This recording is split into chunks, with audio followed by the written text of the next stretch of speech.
my pocket if I'm running to the market, cause you never know who's watching you. So I gotta stay on. I gotta stay on. I gotta stay on. I gotta stay on. Said I gotta stay on. Everybody, welcome back to my channel. So let's have a discussion because I have a problem. I'm having some hair pet peeves. People are doing things that are really bothering me. I just became aware of some of the things that people are doing to their hair, and I feel as though it needs to be talked about. So let's talk about it. Okay, here we go.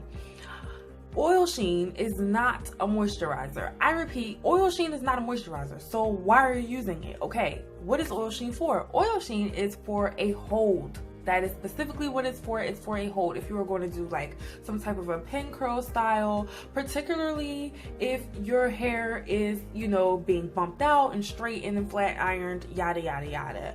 If you have locks, I don't care if the bottle says olive oil on the front. You should not be using oil sheen as a moisturizer. What are you using it for?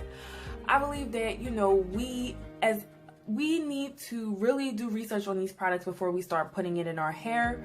Read the directions and instructions on the back of the bottle. It'll tell you what it is for. And it will tell you, first you do this, then you do that, and blase blase, so forth and so on. Don't do that, okay? Secondly, let's stop using edge control to retwist our hair. Let's just really stop doing that. Again, we need to do research, and actually sometimes not even research or reading the instructions, but just the label alone, edge control. It is for controlling edges. It is not retwist your lock control.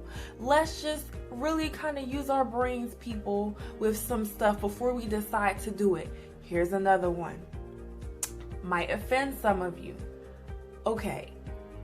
Who said that it was cool for you to wash your hair with dish detergent? Okay, at first it started off just only being the Blue Dawn was cool to wash your hair with. Now I see people washing their hair with Ajax and the Yellow Dawn and all this other stuff. Let's be serious, people. It's hair, okay? There's a reason why there are shampoos and there is freaking dish detergent for dishes, okay? Now, I will say, if your hair has built up on it and you would like to clarify your locks, understandable. What I did, which totally helped me, was I used apple cider vinegar with the mother. I used Bob's Red Mill baking soda, not Arm & Hammer baking soda, because Bob's Red Mill baking soda is of a more pure form of baking soda. And I also used 100% pure lemon juice. I put that in the sink. I submerged my hair in there, and I made like a lock soak. It will get all the gunk and goop and junk out of your hair. That will help. You do not have to go forth with the whole dishwashing liquid thing. It's ridiculous. I've also seen videos, and I am going to do a video when I get a chance, when I get ready to clarify my hair in the next few months. Later on down the road, I'm going to do one with bentonite clay, because that draws out a lot of gunk and goop and what do you call it, the fuzzies and things that get trapped inside of your hair. So I know that some people probably got offended and turned me off at this point, and that's cool. You know, before you decide that you're going to do something on your hair, and because you've seen about 3 YouTube videos where somebody else did it, please do your research. Okay, so I admit I saw a lot of videos where people were using dishwashing liquid, and I'm like, hey, interesting. What did I do? I researched what's in dishwashing liquid. Why would somebody think that it would be okay to do?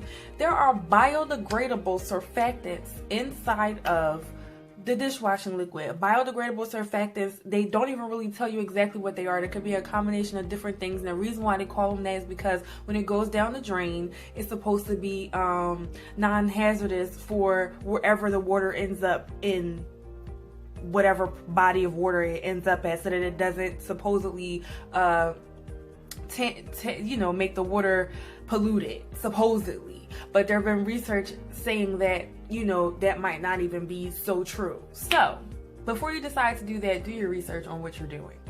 Okay, yes. Also, let's embrace the fuzziness, okay, in our hair. I think that a lot of people have a misconception of hair, especially black hair.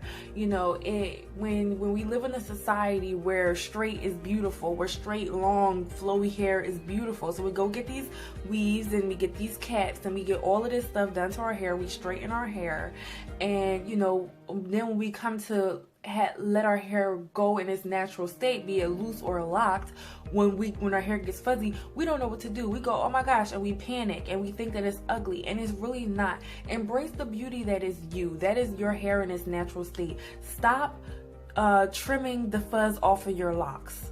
There's no need for that. Stop slicking a whole bunch of gel in your hair when your hair is loose natural.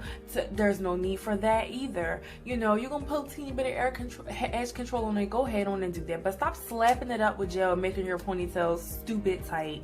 You're gonna lose your edges, okay? Let's stop retwisting our hair, our locks with gel. Let's stop slapping a whole bunch of gel in our twist outs and braid outs, thinking that it's gonna create a hold and such. Let's just stop doing all of these things because they are unfreaking necessary, okay? It's unnecessary, and honestly, it disheartens me so much that people don't know how to take care of their hair. You know, it's really, but you can't fault some people for not knowing, but at the same time, let's just be a little bit more wise. Let's just really do our research, okay? Now it's been 2 weeks since I have last done my research. Let's stop retwisting our hair every week or every 2 weeks. Fuzz is beautiful. Let's embrace it, okay? If you're gonna be locked, you know, you can't continue to do this. I've seen some people that have claimed that they retwist their hair every week or every 2 weeks, and their parts are just growing farther and farther and farther, have grown farther and farther and farther apart over time. You know, we have to be careful with that. So, that's it for today. Until next time, I guess I'll do a series on hair peeves. Let's call it that. Let's call it hair peeves. Pet peeves that I had that people do with their hair, okay? And this is one of them. I'll see you guys in the next video.